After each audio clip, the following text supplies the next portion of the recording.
Coba lihat deh pemandangan Danau Toba yang indah dan tenang ini. Sulit dipercayakan.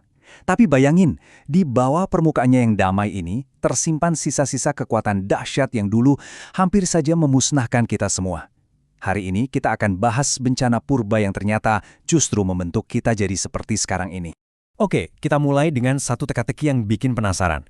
Pernah kepikiran nggak, kenapa 8 miliar manusia di bumi ini secara genetik ternyata lebih seragam, lebih mirip satu sama lain dibandingkan sekelompok kecil simpanse di hutan? Aneh kan? Nah, paradoks inilah yang jadi inti cerita kita hari ini. Biar saya perjelas ya, di satu sisi ada kita, manusia, dengan keragaman genetik yang rendah. Di sisi lain, ada simpanse dengan keragaman genetik yang tinggi. Dan ini bukan sekedar teori loh, ini adalah fakta ilmiah yang dingin dan tegas.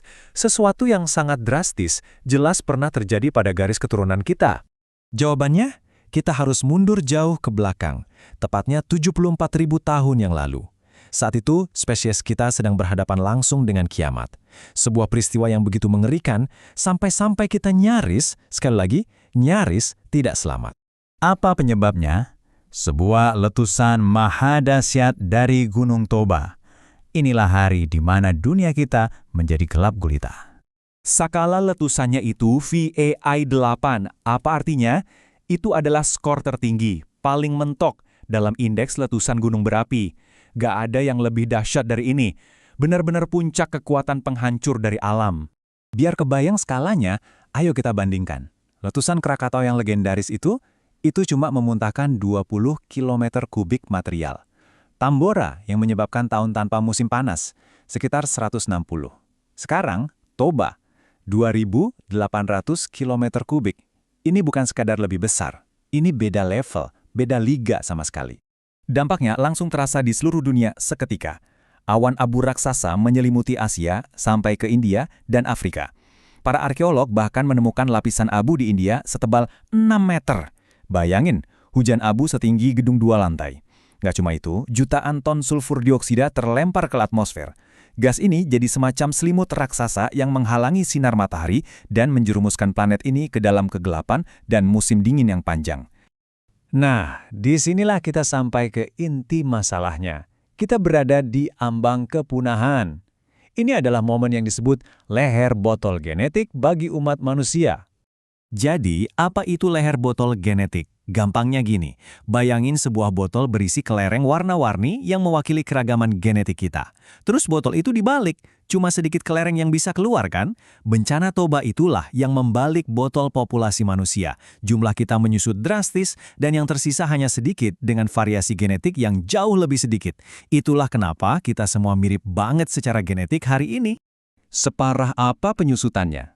Para ilmuwan memperkirakan, di seluruh planet ini hanya tersisa sekitar 3.000 sampai 10.000 orang yang bisa bereproduksi. 3.000 sampai 10.000. Seluruh spesies kita jumlahnya lebih sedikit dari penduduk satu desa kecil zaman sekarang.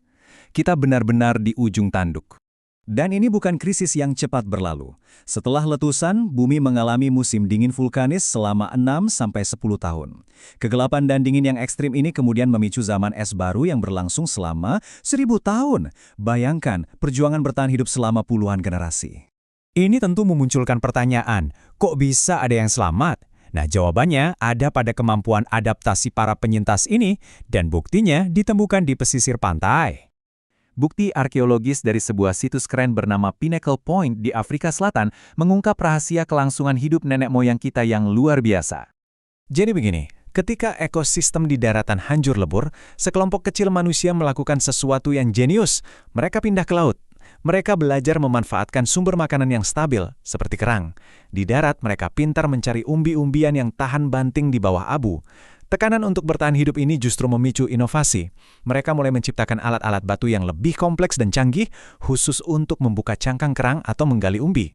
Kisah ini bukan cuma cerita masa lalu loh, ini membentuk esensi dari siapa kita hari ini. Inilah warisan bencana Toba.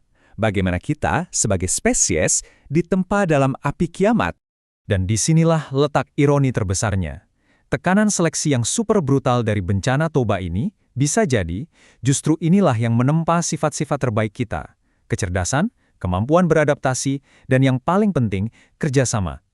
Jadi, poin kuncinya adalah ini, yang selamat dari Toba bukanlah nenek moyang kita yang paling kuat secara fisik, bukan. Tapi mereka yang paling cerdas, mereka yang paling inovatif, dan yang paling mampu bekerja sama dalam kelompok-kelompok kecil untuk mengatasi tantangan yang nggak terbayangkan. Ini membawa kita kembali ke awal. Danau Toba yang kita lihat hari ini itu bukan cuma pemandangan indah, itu adalah sebuah monumen. Sebuah pengingat akan kemenangan terbesar spesies kita melawan kepunahan. Kita pernah menatap jurang itu, dan kita menang. Dan ini meninggalkan kita dengan satu pertanyaan terakhir. Tanpa Toba, tanpa ujian neraka yang menempa nenek moyang kita itu, apakah kita sebagai spesies yang cerdas dan dominan akan ada di sini hari ini? Coba direnungkan.